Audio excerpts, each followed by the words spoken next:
Hello, everybody.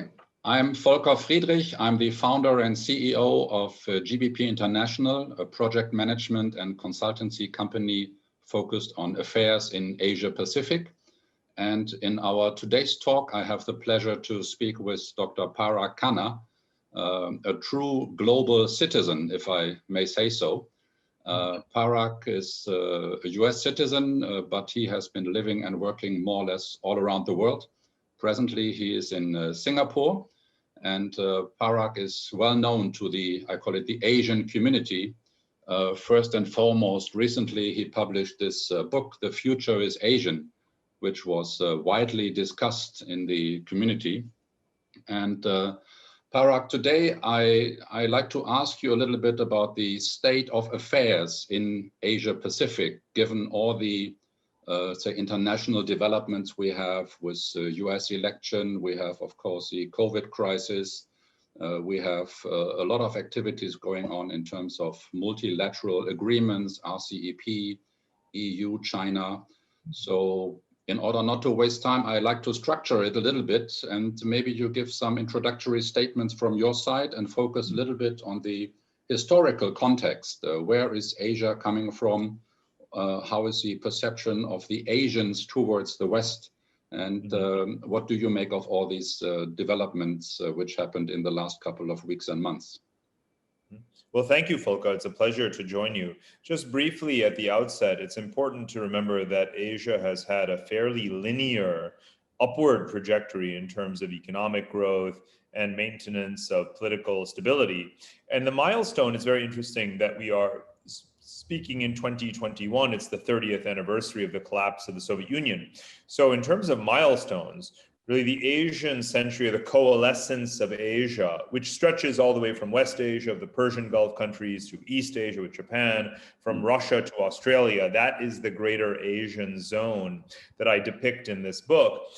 The last 30 years have been an uninterrupted story of deepening interdependence and growing infrastructural connectivity, trade liberalization, and exploiting of complementarities between these economies. Again, in a linear fashion, the last 30 years, the commodity super cycle, the overcoming of the Asian financial crisis, the Western financial crisis of 2008, and now the pandemic. There have been these milestones where on each and every occasion, Asians have learned that they should maximize their internal integration in order to cope with the external volatility. And that's, an interesting thing to think about. From the Asian point of view, it's the West that has become volatile, delegitimized, less predictable, rather than the reverse. Yeah.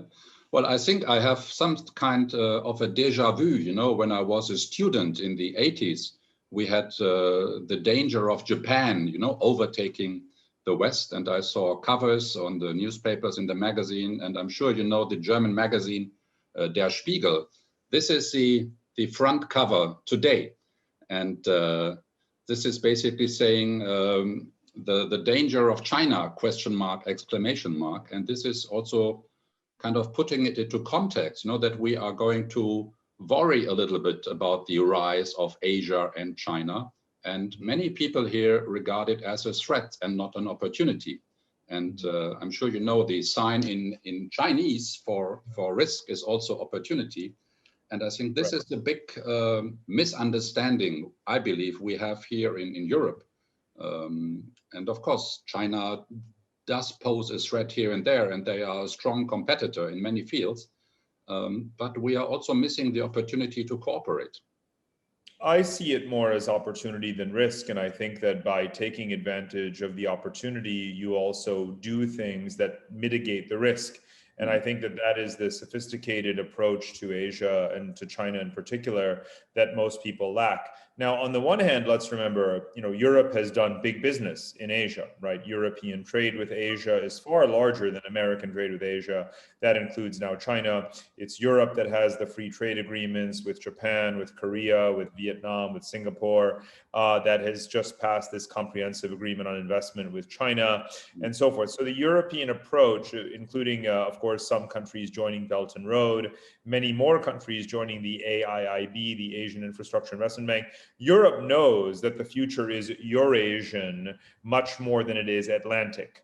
It is Americans that have also talked about a Pacific pivot or tilt, but they have not had the policies to match, not passing the Trans-Pacific Partnership Agreement and so forth. So, but yes, is there an ideological risk that one loses one's values, that one does not pursue sustainability, that one does not uphold human rights and norms as a result of Chinese influence? Yes, but I've always believed that Europeans should have much more self-confidence than they presently do in their dealings with China, right? To shame where necessary, if not publicly, certainly because we know how Chinese business culture and political culture is, but privately to apply pressure and to demand reciprocity above all else. And quite frankly, I think that Europeans now have woken up and will be much tougher on these issues of reciprocity. Mm-hmm.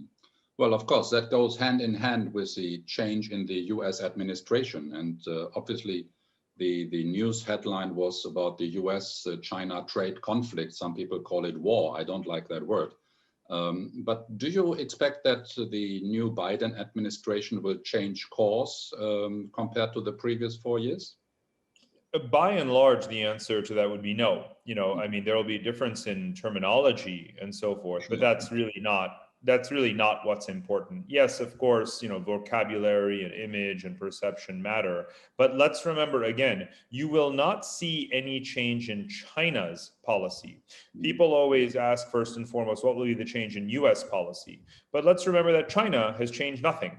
China has pursued rampant neo-mercantile policies, import substitution, unfair trade practices, restrictions of market access, unimpeded growth in its military budget, investment in asymmetric technologies of conflict, and so forth. So let's remember that whether Trump wins or loses, whether Biden changes or doesn't change, China will not change. Right? We absolutely must remember this.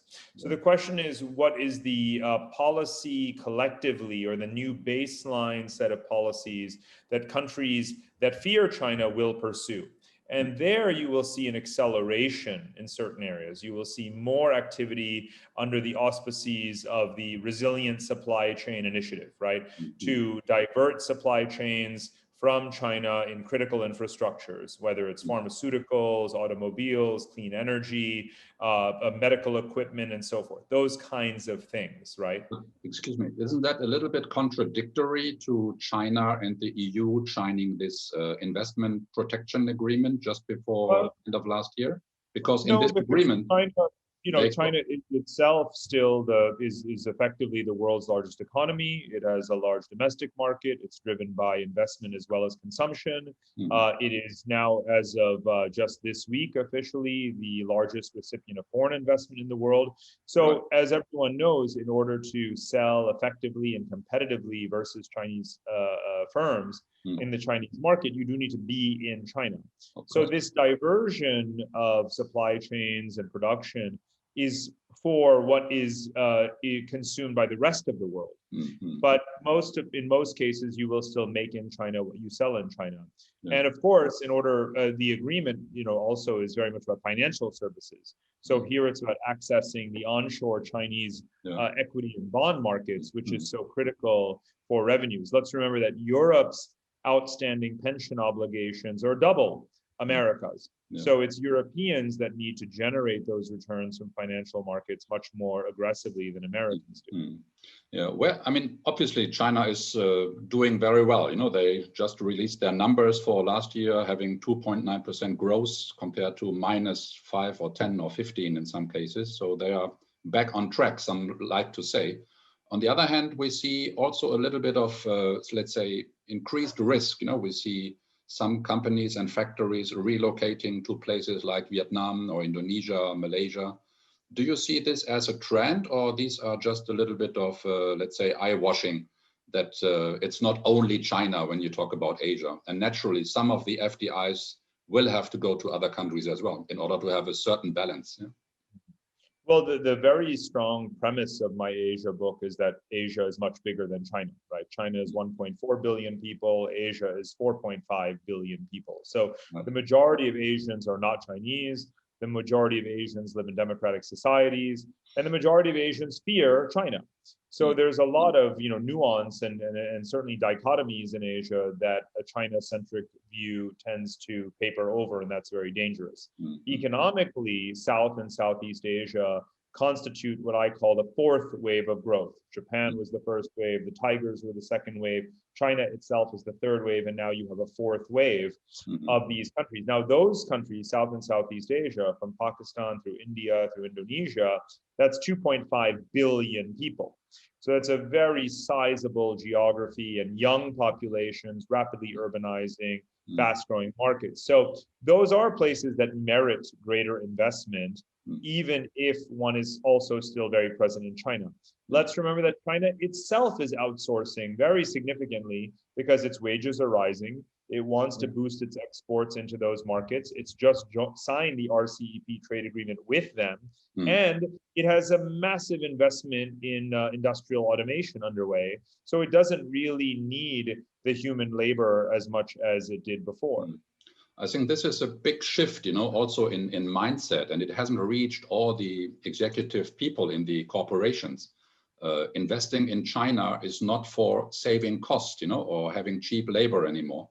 Because if you go to Shanghai or Beijing or even Hong Kong, you are losing your wallet. It's so costly, and you can better set up a shop in Bavaria or in Berlin. Look at Tesla. If you just look at the cost, but it's being in the market. You have to be close to the customer, and that is what is justifying and urging investments. Let me shift our discussion a little bit to issues like the technology and environment and sustainability. China especially has been said to pollute and be the heaviest polluters. But if we look at the statistics now, China is the largest investor in solar energy, for instance, the largest investor in clean air investments. Do you see this being a real reverse, or is this just some superficial investment in order to clear the books a little bit? Right. Well, I always remind people that China is not an either or kind of place. China is both and. It is both very clean and very dirty. It is both very old and very young. It is both very rich and very poor, and so on and so forth. So, when it comes to these environmental investments or clean energy investments, it has deployed at very large scale, systematically, new technologies around nuclear power, for example, wind and solar. It does dominate the global solar industry, but it's also still the largest builder of coal-fired power plants and so forth. So it's both. But if you look in the books of state-owned, hydrocarbon companies and energy companies, you find that a lot of the stranded assets in China are indeed traditional oil and gas distribution. So it clearly shows that they have been meeting some of their targets on renewability at the provincial level faster than even intended. So they do deserve some credit for that. But of course, one of the main intentions here is to export these solar, nuclear, wind, and other technologies in order, again, neo-mercantilism being at the core of their economic philosophy in terms of their international relationships. That's also what this is about. Yeah, and especially talking about solar industry, especially from a German perspective, we have, let's say, our own fair share of experience. We have started to build the first generation of solar technology here. And today we have basically zero production of solar technologies, whereas all the manufacturing plants are owned by Chinese and Asian corporations. So this is the inherent, I would say, threat or the accusation people do make to especially Chinese companies, stealing technology, making it cheaper, and be the copycat and then conquer the world market. And all the developers and researchers just getting a fraction of the benefit at the end of the day. That used to be the game, Right. And again, it's both and, right? I mean, China used to do that. It still does that, but it also does a lot of innovation. It's a quantum computing leader, an AI leader, a 5G leader, a genomics leader. So again, it's both a copycat and an innovative culture at the same time, depending on the sector. And as we know, what remains for them are aircraft and semiconductors. Really, these are the two areas where they don't feel that they have sufficient indigenous prowess. Mm, But yeah. beyond that, they've more or less caught up. Right. No, I agree. And from my own experience, I can only share that Asian people in general, they are adopting technology, and in Germany, we have a big discussion about become more digital, which for some people basically means I can use my mobile phone, In Asia, they do everything with a mobile phone, they do payment, they do data tracking, et cetera, et cetera. So it's a big gap now I can see in terms of usage and adaptation of new technologies, regardless where they have been developed. And you should see at the moment, there is a big discussion about how you fight Corona in Germany. We still haven't come through the worst yet. And of course, data protection discussion is a big obstacle. And the analysis shows that many Asian countries, they have done much better because they were data tracking. Yes. We've seen that here in Singapore. More broadly, it's a theme that I look at a lot in terms of individual rights versus collective responsibility. Yeah. And here, citizens have accepted the responsibility of using contact tracing apps and wearing masks and remaining, quarantined and so forth. And they have the experience of SARS from 2003 to reflect back on and remember. I do think it's been a learning experience for sure. I've done many articles about this over the past year, saying that part of the broader lesson is a much stronger appreciation of Asian technocratic governance, even if the countries are democratic, like Japan or South Korea or Taiwan, which are really the foremost democracies anywhere, but they have a much more technocratic style of civil service, which is with a strong degree of public support. Right. And therefore, these are places that are real role models for future governance. So that is also one of the points that is a lesson from this pandemic. Yeah, talking about environmental stuff brings me to the question of are they going to impose political changes in terms, will there be something like a green party like we have in Germany, for instance, which is also being part of the government in some of the federal states, and many say they will form part of the government in the federal government as well in the next election. But I don't see, let's say, a Greta Thunberg in Asia yet, or any new green party which is having that agenda. Yeah. Well, to be honest, that's not the way change happens in Asia. And I think in Europe, let's remember that the green parties are not really the reason why Europe has moved towards carbon neutrality, right? The carbon neutral, the energy grids, and all of the progressive energy policies in Europe have been implemented over the last 10, 15, 20 years before green parties, before you had, Schwarz-Grün coalitions and so forth in Austria and, maybe soon in Germany. I think that that's a reminder that this is about government policy, not just the social influence of, coalition politics or green parties. I think it's wonderful about Europe that you have multi-party parliamentary systems and that young people are gravitating towards a sustainability agenda. Everything about that is excellent and fine. But when you're talking about, the 4.5 billion people of Asia, the mass industrialization, the enormous amount of emissions and greenhouse gas emissions and environmental decay, I really hope we do not have to wait for green parties and Greta Thunberg to rescue Asia. I would much prefer it be done in a rapidly, massive scale, enforced, government-driven policy, right? And that's the way it's going to have to be in Asia. So again, I applaud. This is just one of the big differences between West and East, quite frankly. No, I agree. And I think given the status of the Asian environment, you really have to leapfrog, out of the environmental disasters rather than to go the linear way, which we did in Europe for the last 40, 50 years. And of course, also the level of information about what needs to be done and also what can be done technologically is very different today than 30, 40 years ago.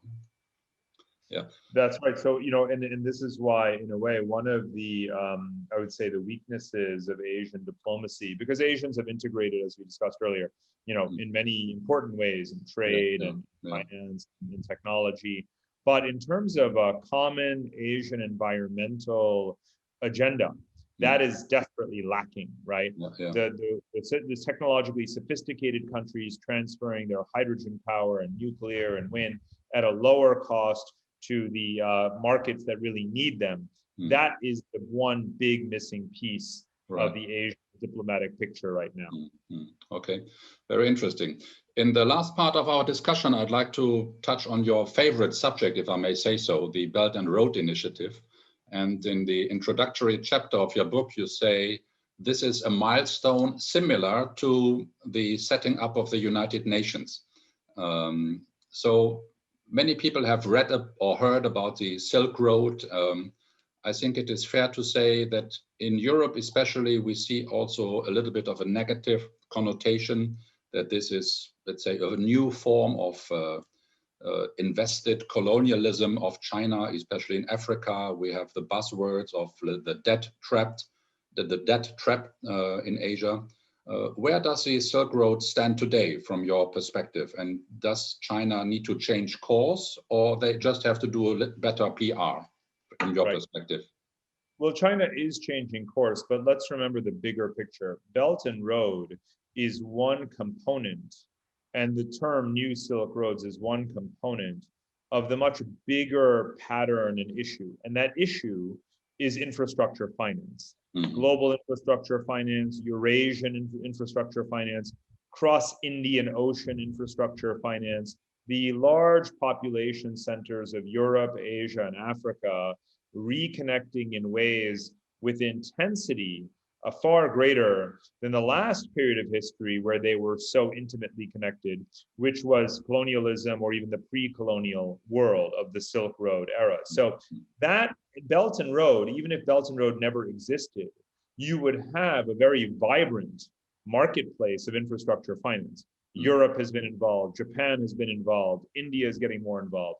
China has come on very strong because China has been the chief beneficiary. China is recycling its trade surpluses and its currency reserves, and it has a strategic interest in smoothing and making more efficient these pathways for commodities inflow and goods outflow.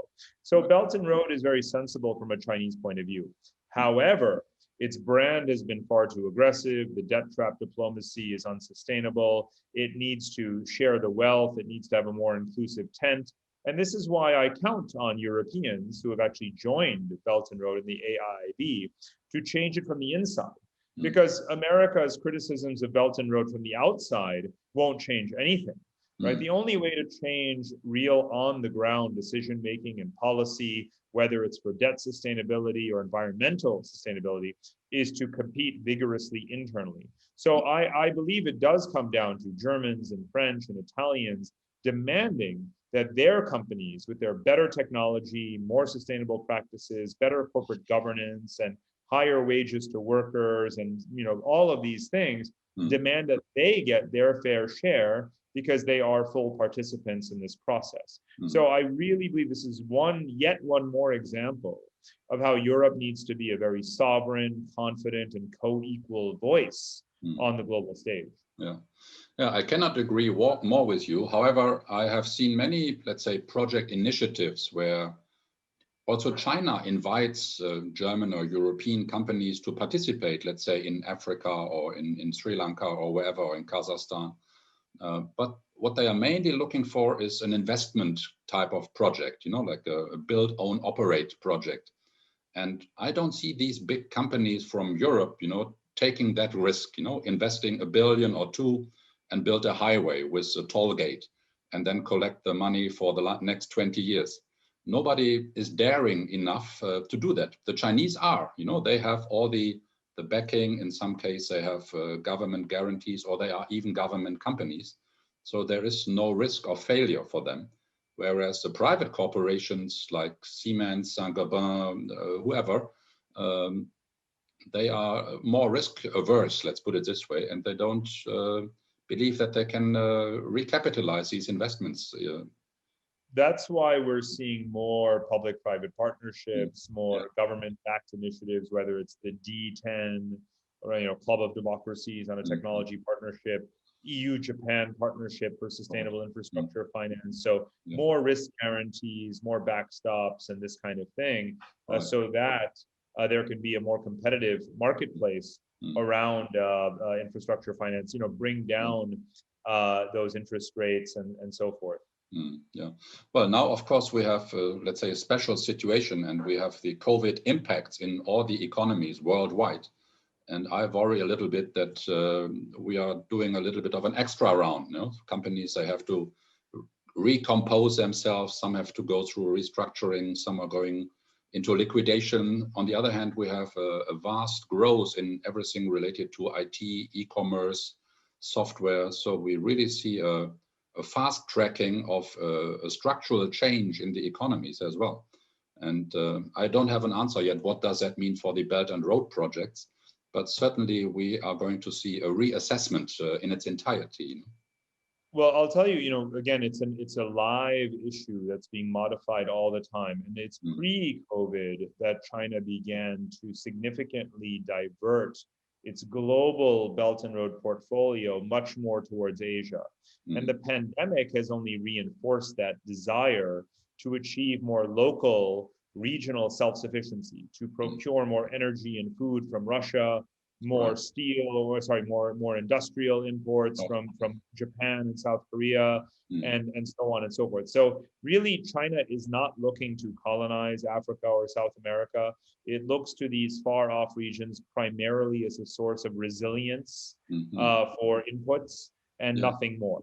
Yeah, I agree. And I fear that, especially in Europe, and I can judge from the Europeans' perspective, everybody needs a little bit of a wake-up call. And I think your contributions are a very good element of that. And you need to be heard much louder and much more often and clearer in the corporate world as well as in the political circles. And I hope with our short interview here, we can trigger some more discussions along these lines. And I really appreciate you sharing your experience and your knowledge about all these Asian, Chinese, Eurasian affairs. So I'd like to thank you very much for that talk. And I hope we can meet in person soon. I believe Davos is the next closest possible event, so to say, if it happens. I think it is happening online this week, and they are planning for a live event in May. I'm sure you're going to be there as well. That's right. Well, thank you so much for this very engaging conversation. And indeed, I hope that we can work together to promote European interests here in Asia. Okay. Thank you very much for now, and see you soon. Have a good day. Take care. Bye-bye. Thank you, Volker.